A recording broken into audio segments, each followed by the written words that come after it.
Hello everyone. Thank you for watching my presentation provided by Ahmad Al-Janadbah.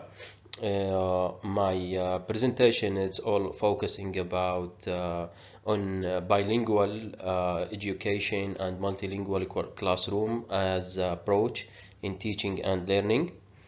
So what basically we're going to talk about the contents of the bilingual education in UAE, bilingual education and the bilingualism as a term, as a concept, and we're going to share the research questions. What is the research questions and research design methodology also, and what's about the participants and how we collect the data and data analysis. In the end, we're going to share the results of these studies and the conclusion. The many topics covered in this project, I talk from them. These topics, the most important things I discussed on the papers. The idea about theoretical study of the bilingual education in the Arabic language and English language, the differences between diglossia and bilingualism terms. Also focus on the phenomenon of bilingual education in higher education in UAE. Analysis samples of bilingual education learners as a feedbacks, as a self-reflections, the impact of using bilingual education and its effect in the meaning. The research guiding the questions, it's about three main questions. The first one, it's about to find out the learner's attitude toward bilingual education.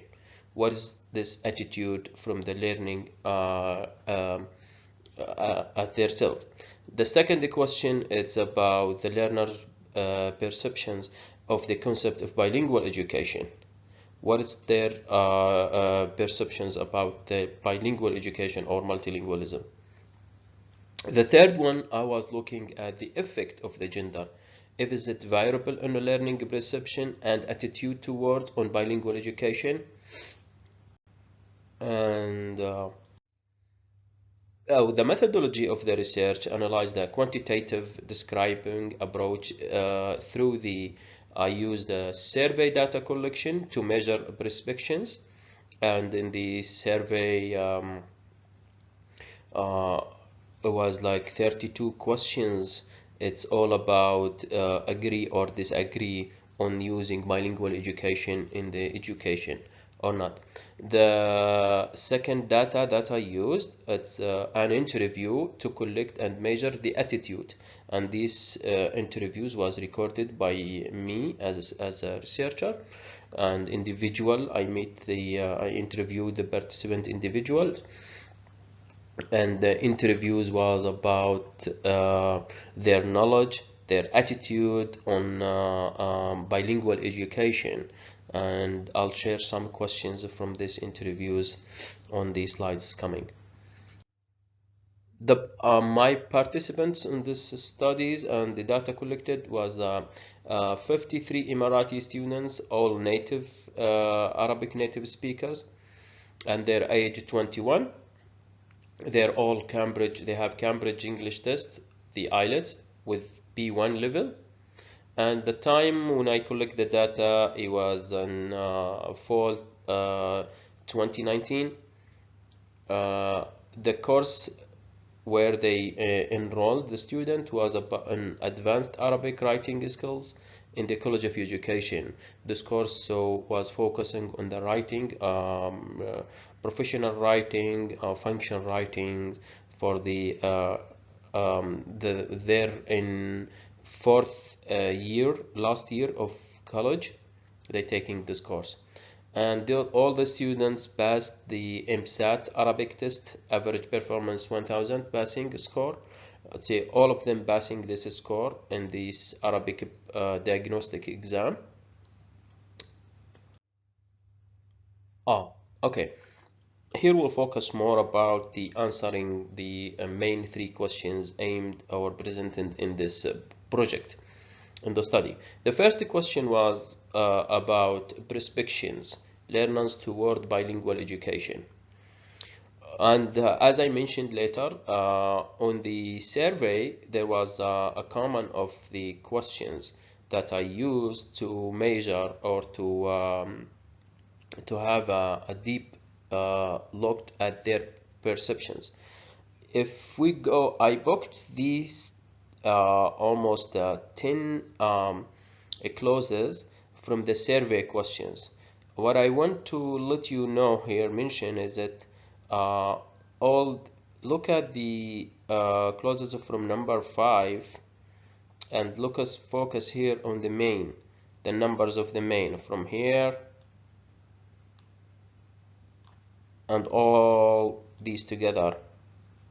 Whoops.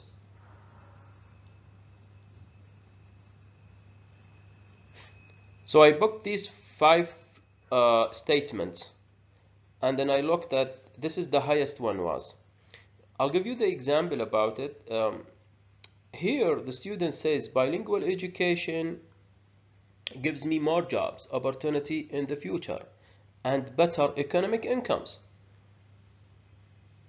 And look at this here also. They said bilingual education is difficult to dispense with, especially in higher global culture openers.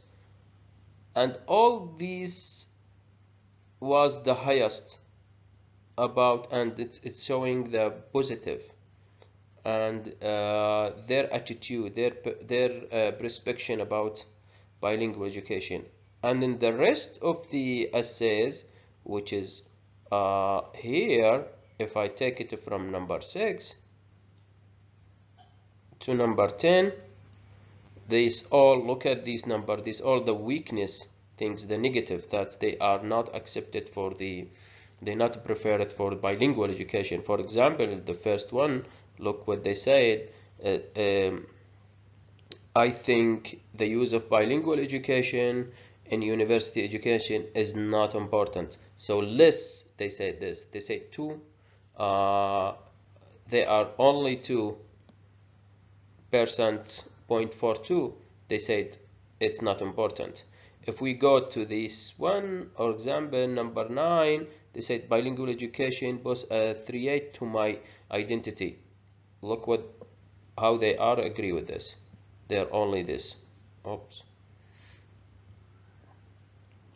So from this table, it's clearly that the perception of students, they are encouraging using bilingual education, and they are interested in it.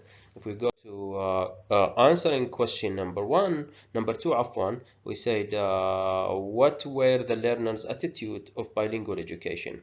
So to measuring these questions,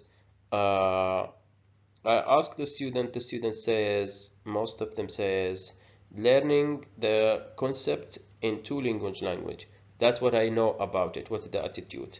A tool for culture opinions. An opportunity to learn more. To learn more, they mean the concepts.